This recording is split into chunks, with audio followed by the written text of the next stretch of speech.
কে call দেয় এতবার? দাঁড়াও, আমার আম্মু কল দিছে, আমি ওর কাছ থেকে একটু কথা বলে আসি।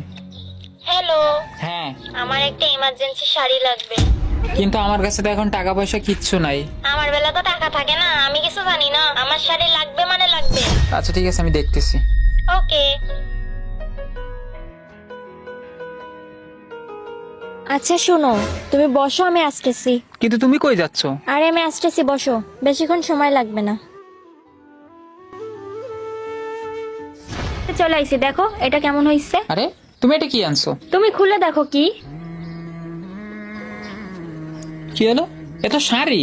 হ্যাঁ তো, এটা তুমি কার জন্য আনছো? কেন তোমার আম্মুর জন্য। আরে তুমি কিভাবে জানলা?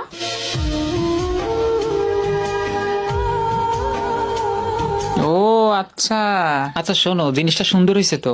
আচ্ছা শোনো শোনো, এখন আর বেশি সময় লেট করো না। তোমার আম্মুকে ফোন দাও আর বলো তুমি শাড়ি নিয়ে ফেলছো। হ্যাঁ হ্যালো, হ্যাঁ। শাড়ি তো কিনে ফেলছি। ওরে রে, আমার বয়ফ্রেন্ডটা যে কি ভালো।